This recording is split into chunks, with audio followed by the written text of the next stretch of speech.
Hello, hello, hello everyone, and welcome to another Fallout 76 Weapon Spotlight. Today, we'll be taking a look at one of the unique weapons in the game, the VATS Unknown.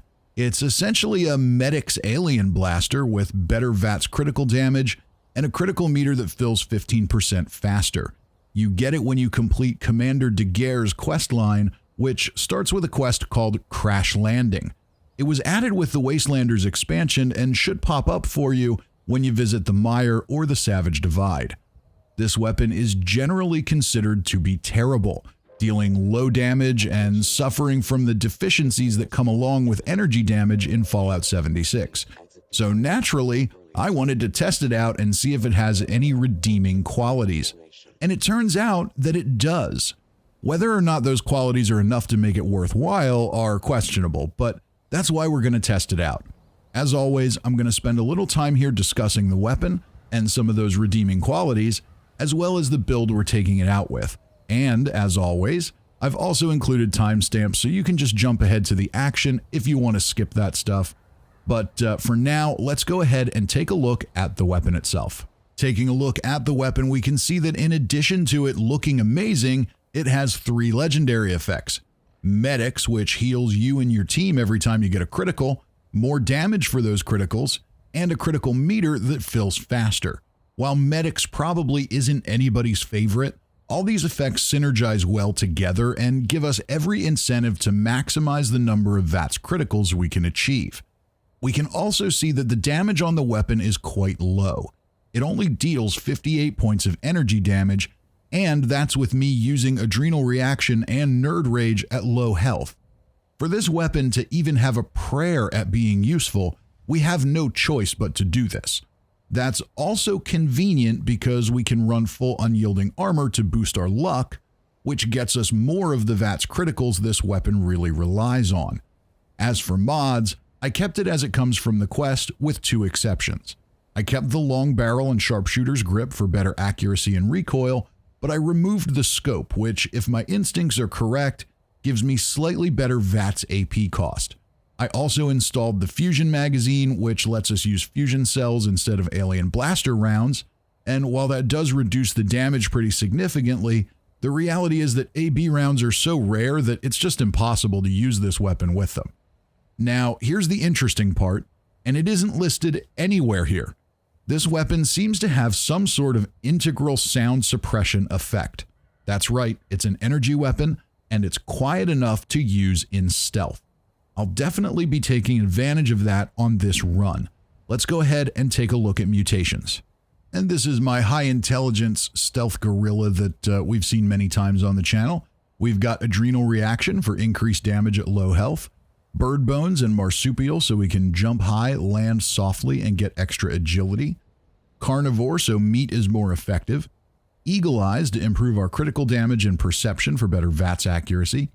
Egghead for more intelligence, which means more XP. Healing Factor to heal up in between fights. Scaly Skin for some extra damage and energy resistance. And Speed Demon so we can move and reload faster. And you can disregard some of the negative effects here. Class Freak is on, but there is a visual bug that makes it look like it's not. Nothing to worry about. Now let's move on to legendary perks. We start out with Ammo Factory, which I have on all my characters because I don't enjoy grinding for materials, and I lack the patience to move things from one character to another just to maximize crafting efficiency. It lets us make more ammo, plain and simple. Next up is Follow Through. This makes our enemies take increased damage after we land a successful ranged sneak attack. I've got this maxed out so they take 40% more damage. That should be very useful today. After that, we've got 4 legendary special perks. Luck, which I use to be able to take more VATS critical related perks. Perception, which helps with VATS accuracy and lets me again take some more perk cards in that category. Then Endurance, which is usually a neglected stat, but this lets me take a few of the more interesting cards in that category, and finally we wrap it up with legendary Charisma, which is a mistake that you shouldn't make. While it does let you take more Charisma perk cards, it doesn't increase the value of the cards you can share. So a better way to handle that would be to move points into Charisma and use that legendary slot on the category you took the points from. Sadly, I have to live with it at least for now. Now let's take a look at the special build and standard perks. So what you can see here under strength, I've got 4 points. I've got Bandolier and Traveling Pharmacy to reduce the weight of my ammo and the weight of chems and healing items. And some will look at that and say, oh, Traveling Pharmacy is a wasted perk, and in a certain sense it is, but there isn't really anywhere else in my build that I can use those points and get more damage or do anything particularly interesting, so why not save a little bit of weight? Under Perception, I've got Tank Killer, which does now work for pistols. Unfortunately, armor penetration is still lacking when it comes to energy damage, but we do get some, so we'll take advantage of what we can get. Concentrated Fire is maxed out so that I get better VATS accuracy and can target limbs. The big benefit here is with a single fire weapon rather than an automatic, you get a big boost every time you miss in VATS. Your VATS accuracy goes way up, making it much easier to hit targets in VATS. I also have Crack Shot there, mainly because I have extra points in there from the legendary perk. Why not? I'm not really going to take advantage of that today, but I guess it doesn't hurt to have it. Under Endurance, I've got 4 points. 2 points in Revenant, which isn't going to be a factor today, but during big boss fights can be very useful. Gives you a big damage boost after you get revived by another player. It can also work with life-saving armor and the Mysterious Savior perk. I don't intend or expect to die a lot today, so not going to be a super useful perk for us, but it's there. Radical gives us extra strength when we're gating our health with rads. So the more rads we have, the stronger we are. That's a useful one to have. And Fireproof for a little extra fire protection. I do have a dense mod on my chest piece, so Fireproof isn't really doing a lot for us for explosions, but I had the point available, so why not use it? Under Charisma, I've got 3 points in Tenderizer. That makes our target take more damage after we attack, so hopefully that'll help us out a little bit. And we also have Lone Wanderer maxed out, which is going to make us take less damage if we do get hit, and it also gives us better AP refresh, which is important because we're relying on VATS, so the faster we can replenish that AP bar, the better. I'm running solo anyway, so why not take advantage of that? Intelligence, you'll see, is maxed out on this character. This is my high intelligence XP grinding character, so it's not as focused on damage, though I think we do enough to get the job done. We've got Nerd Rage maxed out for more damage at low health. It also gives us a little more AP refresh and some extra damage resistance at low health, so that's useful. Demolition Expert isn't really doing anything for us today. Master Hacker is just there because why not? I've got the point and I need something in there. Scrapper helps us get a little more steel and other materials when we scrap weapons. And we've got Gunsmith, which helps our weapon condition degrade slower.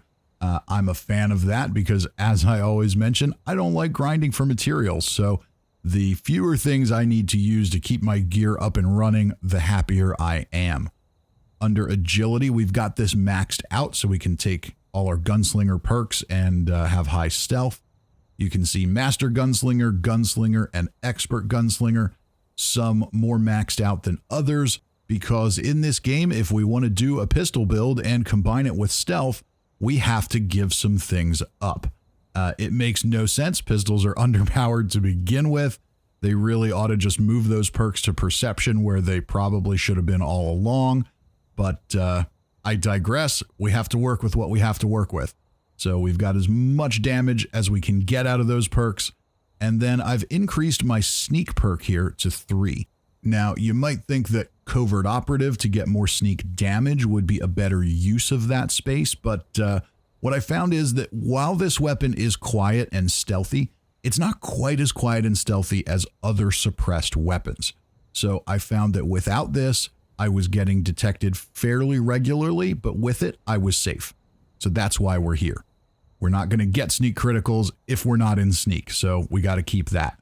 Escape Artist, so we can get out of trouble if we need to. And finally, Adrenaline, so that our damage stacks as we take on bigger mobs of enemies. And finally, we wrap things up with Luck, where we've got Bloody Mess maxed out for some extra damage. Serendipity, so we avoid damage at low health. Class Freak and Starch Gene, so we can keep our mutations and reduce their negative effects. And then I've got a couple of different perks in here to maximize chances at VATS criticals and slightly improve our VATS critical damage. Enough chit chat, let's go kill things. So here we are at the Whitespring Golf Club, and we've got our explosion, no radroach this time. Let's go ahead and target heads, and we're gonna keep that critical button pressed down. I'm on Xbox here with this one, so it's a button, not a bar. And you can see that this weapon doesn't do extremely great damage, and it is not an automatic weapon, but it does fire absolutely as fast as you can pull the trigger. So even though it doesn't do a lot of damage and we have to shoot a lot of times, you can see that it's kind of okay. If you just keep mashing the trigger, you're going to kill what you're shooting at pretty effectively. So let's see here. We've got another one down, some more headshots. We keep relying on those criticals. And again, we still see damage isn't that great, but we're killing things without any trouble, and we're staying hidden. And this creature has suddenly become legendary. So I am on a public server, so maybe there's a little bit of lag rather than on my private world where I usually am. So keep that in mind. If you go through these places too quickly, sometimes you can kill things before they turn legendary, and that's no fun. So here we've got some criticals and some sneak attacks, all good. I haven't been paying much attention to the effect of follow through yet. We'll take a look at that at some point. Okay, and there's another one becoming legendary. We'll let him finish doing what he's doing. There we go, and dead. And 111s on the headshots. I'm not sure that follow through is even working. That's kind of interesting. Okay, there's a useless crossbow. What else do we have here? Let's head behind the pool table, take out the last guy up here, and we'll head downstairs. And we've got some more shots there. 111s and 77s. I don't know. Maybe we're killing a little too quickly to see if follow through really works here. Maybe we'll see that on a tougher target. But I don't know. This weapon is very unique. It's a little weird with how it works, so it wouldn't shock me if some things don't work as expected.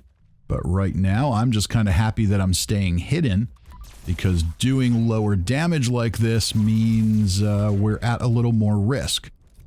So even if we're not getting all the benefits of stealth, staying hidden is still good. And we've got a Wendigo, and yeah, we've got some criticals landing, we've got some non-criticals landing. And he detected us for a little bit there, but he's dead now, so that's no problem. Can't resist the loot on a Wendigo, get some of those valuable screws and acid. We've got one more here. So your regular ghouls, what is it taking? 2 or 3 shots? 3 shots, maybe 4 for the high level ones. Unless we get something interfering with our path. Not too bad. Reload and more headshots.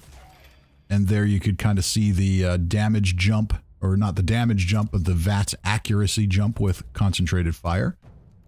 And we'll clear out the pro shop and finish up outside.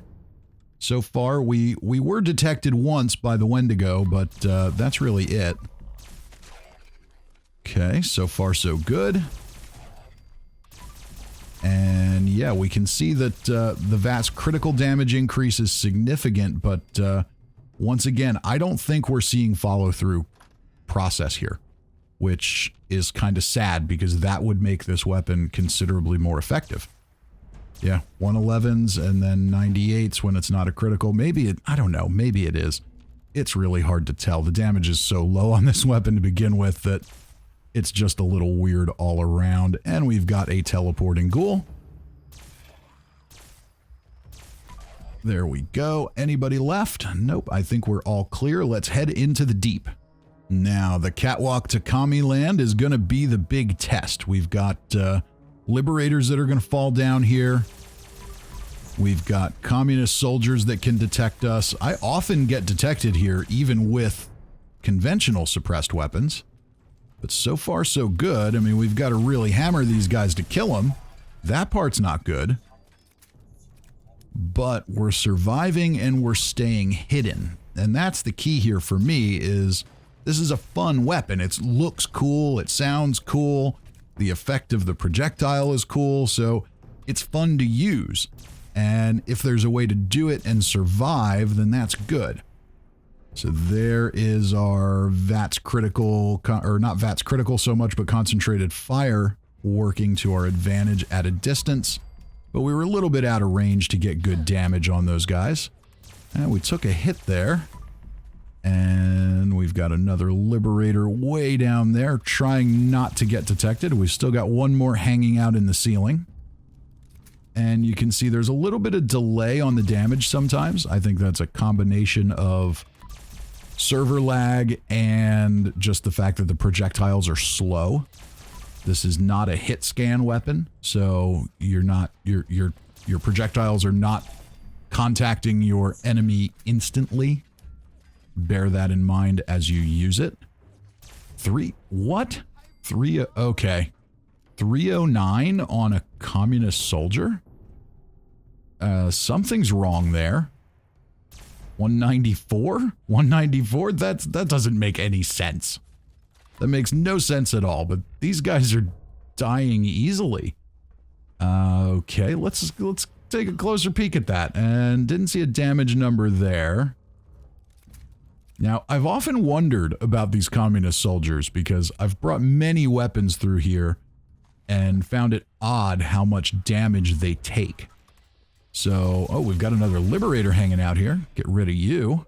And we're going to skip ahead a little bit here and head around back. Our missile sniper was already dead. And 295s, yeah, there's definitely something bugged with the damage the communist soldiers take. That's crazy talk right there. And concentrated fire working to our advantage. This guy's damage isn't bugged. He definitely took a number of hits to go down in power armor. Let's head on inside. And there's nobody home at the reception desk. That means everybody's either hiding out at the top of the... Oh no, we've got corpses. Now, I did decide to do this on a public server for some reason. I guess I was thinking maybe I'd team up and see how the medics effect worked, but that didn't go as planned. So we'll see if anybody else is upstairs, but it does look like we're clear here. Someone must have come through here recently and taken these guys out already. Yep, let's move along to the Behemoth at Solomon's Pond.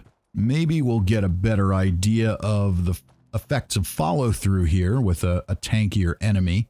I'm sure this is not going to be an easy fight. Let's see what's going on here.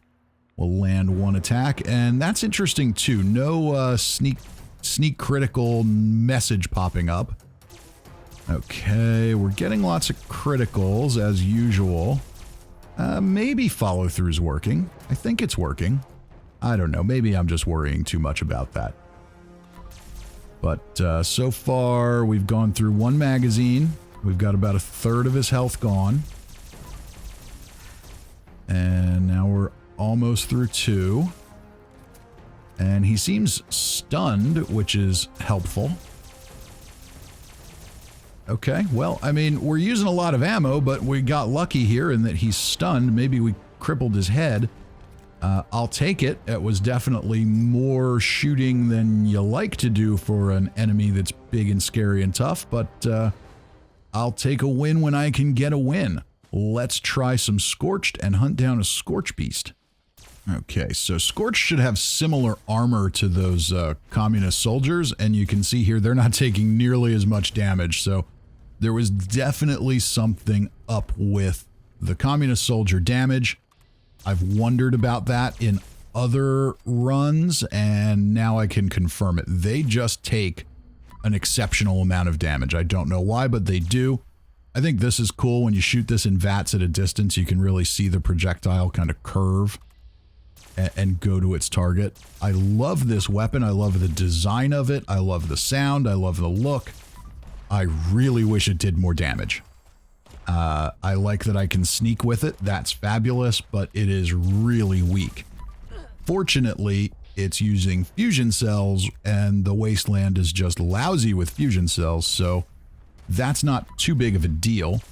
Now, even though the weapon is weak, because we can use it in stealth, we can still get enough damage that it's not ridiculous, and we stay hidden, so we're not really in much danger. Now, we've got a Scorchbeast, and we need to get his attention. Come on over, Scorchbeast. If you want to land, that would make my life even easier. So, we're still in stealth. Concentrated fire doing its thing. We can see not a ton of damage on these hits. But so far, so good.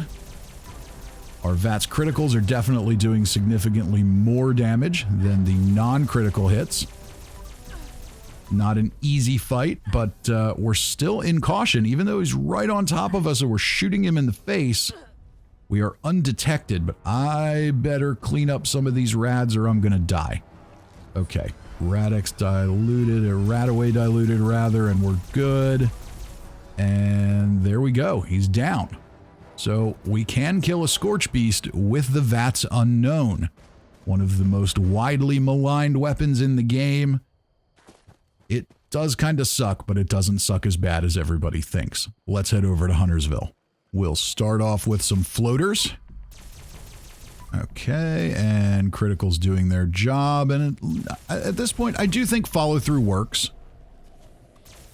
I think maybe I'm just used to seeing a bigger jump because we do more damage with other things, and this is a lower damage weapon, so it's not as significant. And that was really interesting. I've basically used no weapon condition on this. Despite the fact that at this point, I'm pretty sure I've probably fired 500 rounds out of it. And there's that nice curving arc of the projectile. That's really cool. And we hit the target, but not before he would go out of sight. So let's take out these guys on the ground here. And a little hip fire action. Let's go. Come on, super mutant. And you're dead. So once again, not a lot of damage per shot. Would probably be super nice if this was automatic, instead of making me push the trigger all these times. But the weapon is cool. I love the animations. The weapon is fantastic. I love this gun. I just wish it did a little more damage. Okay, there's another curving projectile. That's cool. So far, so good. And we're still hidden, and that is the thing that's keeping us alive here. If we didn't have stealth with this, if this was like a regular laser pistol and we had no stealth, we'd be absolutely screwed. There's no way we could be effective as we've been with this. And we'll take a shot at the guys in the hardware store. Oh, if you're going to shoot a missile launcher, you should probably not shoot it at the wall directly in front of your face. And just got stuck in the Pip-Boy there, as we often do with VATS. And a little too far away for those shots to be landing effectively. There we go. A little bit of an unintended wall hack. I'll take it. Okay, we're still in stealth. Gonna go in third person here, just see how this looks. Very cool. And they're, oh, not quite dead yet. But we're still in caution. We're still not detected. We're using a lot of ammo. This is not efficient by any stretch of the imagination. Uh-oh. Mutant Hound. They like to bite me and rip my face off. Much better, much better. Okay. I do like the pair up of the weapon with the KD Inkwell outfit. I think that works well. And somehow I have inadvertently switched to a plasma gun. Let's get back to the proper weapon here and finish up our run in Huntersville. We should have one or two guys up here. Can we stay in stealth? No, we're a little too close there. We got detected. But it's not the end of the world. We got back into caution there after using Escape Artist. And now we'll head down the road. We should have 2 more mutants and a hound. Then we'll talk final conclusions. Ooh, we got a legendary hound. All right. And you are just running off. Okay, probably backwards too. There we go. Excellent. And once again, a lot of shots, but we can make them quickly, so not really that big of a deal. Still enough damage to outpace the legendary enemy's health bar. Let's talk conclusions. So the big question, is this weapon good? Well, not exactly. What it is interesting. It's fun to use, no doubt about it. Who doesn't love a campy sci-fi alien pistol? It looks amazing, it sounds amazing, it feels fun to use, it has weird alien energy projectiles, all that stuff is perfect. Where it falls apart is the damage. It's just too low. Now, with the alien event that we'll see later this year, maybe we'll get some buffs, or maybe alien blaster ammo will become common and we'll be able to use this as it's truly intended, which could make a difference. But for now, it's just really weak. As a solo weapon, it doesn't cut it. Outside of maybe just a fun option during easy group events, having a whole crew running around shooting alien blasters during Fosnot would probably be a good time, but you're just not going to run this weapon day to day. One interesting thing I noticed and mentioned briefly was the condition bar. I used almost 1,000 rounds of ammo on this run and did a run off camera before I recorded this. It didn't lose any noticeable amount of condition. Perhaps that's a bug, perhaps it's an unwritten perk. As it is though, that does make it more viable. Fusion cells are everywhere in the wasteland, so a weapon that shoots them and still allows for stealth and doesn't suffer any condition loss, well, maybe it's a bit more useful than I thought. All that said, this weapon isn't really designed to be some powerful damage-dealing beast. It's a support weapon. If you have this while you're on a team fighting Earl Williams or the Scorchbeast Queen, its weakness means lots and lots of chances at VATS criticals, which means lots and lots of group healing. The fact that it lets you stay hidden makes that even better. For this scenario, it's actually a pretty great choice. Unfortunately, there are a limited number of those scenarios in the game. Usually, you just don't really need to rely on group healing all that much. Ultimately, I think it's fun. Not great, not some god roll weapon, but fun. And it's available to everyone just by completing a quest line. No RNG grind, no legendary modules, no script. Everyone can get it just by deciding they want one. I like that best of all. And that, ladies and gentlemen, brings us to the end of this one. It was a bit longer than usual because, well, it took a bit longer to kill things than usual. Nevertheless, I hope you enjoyed yourselves. And remember, if you did, you can go ahead and subscribe, leave a like or a comment, and follow me on Twitter. There's always a lot more to come on the channel, and those things will all help ensure that you don't miss any of it. I hope to see you next time. Till then, I'm Fisty McRib.